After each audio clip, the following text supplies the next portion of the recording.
हम अपनी लाइफ में बहुत से डिसीजंस लेते हैं। कुछ डिसीजंस हम डेली बेसिस पर, कुछ मंथली बेसिस एंड कुछ ईयरली बेसिस पे लेते हैं।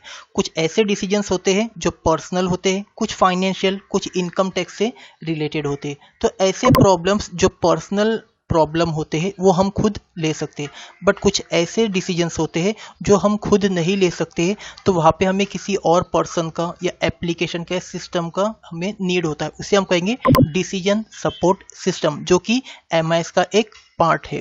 फॉर एग्जाम्पल, अगर आपको कहीं पर ट्रैवल करना है, फॉर एग्जाम्पल मुझे कल्याण से मुंबई ट्रैवल करना है, मुझे रोज का ट्रेन का टाइमिंग नहीं पता है, तो ऐसे वक्त में मैं एम इंडिकेटर का इस्तेमाल कर सकता हूँ। तो यहाँ पर एम इंडिकेटर मुझे एक डिसीजन लेने में मदद करता है। इसी तरीके से अगर आपको इनकम टैक्स पे करना है, अगर आप एक डॉक्टर हो या आप कोई भी एक फील्ड अपार्ट फ्रॉम कॉमर्स कोई भी एक दूसरे स्ट्रीम के हो, तो आपको एक डिसीजन लेना है, तो आप इनकम टैक्स कैलकुलेटर ऑनलाइन होते हैं, वहाँ पे आप अपना ग्रॉस इनकम एक्सपेंसेस इंसर्ट कीजिए, अपना डिडक्शंस बता दीजिए, तो आपको एक डिसीजन लेने में मदद करता है कि आपको इतना टैक्स पे करना है। तो ऐसे कुछ डिसीजंस होते हैं जो हमारे माइंड के बियॉन्ड होते हैं, या ऐसे डिसीजन जो अगर हम ले तो उसे लेने में हमें बहुत टाइम लग सकता है। तो ऐसे डिसीजन हम इजीली डिसीजन सपोर्ट सिस्टम, मतलब व्हाट इफ एनालिसिस के अंडर में गोल सीक आता है, उसके जरिए से हम इजीली ले सकते हैं। तो नॉर्मली हम गोल सीक का इस्तेमाल इसलिए करते हैं जब हमको एंड रिजल्ट्स पता होता है, हमें फाइनल रिजल्ट्स पता होता है, पर उसे कैलकुलेट कैसा करना है। तो इस तरीके से फाइनल रिजल्ट तक पहुंचने के लिए हम इस्तेमाल करते हैं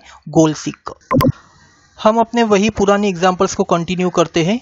8% rate of interest, number of months 36। आप चाहो तो 3 मल्टीप्लाई बाय 36 भी कर सकते हैं, बट रीजन है मैंने 36 क्यों दिया है। ओके,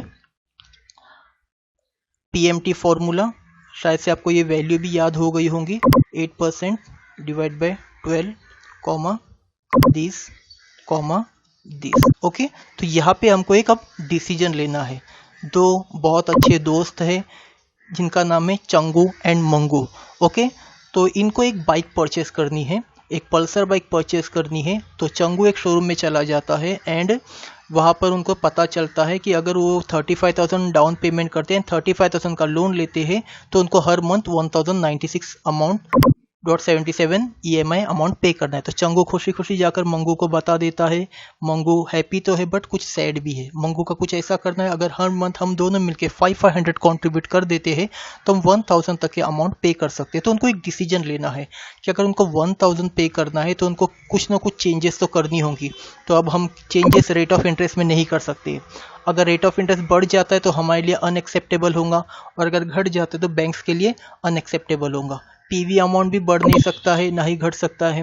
तो हम एक चेंजेस यहाँ पे कर सकते हैं, वो है मंथ्स। इसीलिए मैंने डायरेक्टली ये कैलकुलेटेड आंसर लिया, क्योंकि लास्ट टाइम जो हमने सॉल्वर फंक्शन देखा था, सॉल्वर फंक्शन में जो भी आंसर, जो भी वेरिएबल सेल्स 200 हो या 1 हो या 20 हो, जितने भी सेल्स हो, वो जितने भी आंसर, वो फॉर्मूला उसमें अप्लाइड होना चाहिए। बट गोल सीक में यहाँ पे जिस सेल में आपको चेंजेस करना है वो फॉर्मूला बेस्ड नहीं होना चाहिए, डायरेक्टली वो कैलकुलेटेड वैल्यू होना चाहिए। ओके, तो अब हम देख लेते हैं। हम चले जाते हैं data and what if analysis and goal seek. Okay, मैं आपको एक बार फिर से इसका रूल याद दिला देता हूँ फाइनेंशियल फंक्शंस के। अगर आप हर मंथ ईएमआई पे करते हो तो आपका जो भी रेट ऑफ इंटरेस्ट है आप इसको डिवाइड बाय 12 कर दोगे, नंबर ऑफ ईयर्स को मल्टीप्लाई बाय 12 कर दोगे। ओके, देखिए सेट सेल हमारा एंड रिजल्ट ये है कि हमें हर मंथ 1000 पे करना है।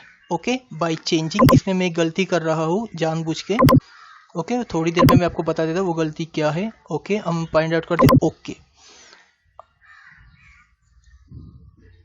ओके, चलो हमको एक डिसीजन नहीं मिला है, पता है, इस तरीके से आंसर हमें मिल चुका है। तो मैंने क्या गलती की थी मैंने आपको बता देता हूँ। टू वैल्यू -1000, अगर आपका कैश आउटफ्लो है show them as negative number. ये देखिए आपका जो भी 1096 जो एक अमाउंट था वो 1096 रेड कलर में था और ब्रैकेट में था, तो आपको -1000 करके बताना है। And by changing your this cell, हम इसे फिर से 36 कर देते हैं। ओके, अब हम चेंजेस करते हैं। तो थर्ड रूल आपको याद होगा, अगर कैश आउटफ्लो है तो -1000 set cell this. Okay, -1000 and by changing your these cell, अगर यहाँ पे एक फॉर्मूला बेस्ड आंसर होता तो हमको कैलकुलेट करके नहीं देता था। Goal seek with cell B6 found a solution. Okay, तो instead of 36 months you need to pay 40 number of installments. आपको 40 इंस्टॉलमेंट्स पे कर देंगे। आप चाहिए तो इसे ईयर में भी कर सकते थे, बट आप या तो 3 लिख लीजिए, यहाँ पे ईयर मेंशन कर दिए एंड यहाँ पे 3 लिख लीजिए, आपको आंसर को 3.33 इस तरीके से मिल जाता है। आप चाहो तो यहाँ पर भी कैलकुलेटेड आंसर डायरेक्टली लिख सकते हैं, जैसे कि फॉर एग्जाम्पल 8% डिवाइड बाई 12, आप ऐसा भी कर सकते हो। Okay, but the thing is that आपको यहाँ पर थोड़ी चेंजेस करनी होगी एंड आपको डिवाइड बाई 12 रिमूव कर देना होगा। ओके, आंसर सेम ही होगा। ओके, हम इसे कन्वर्ट कर देते हैं जनरल में परसेंटेज से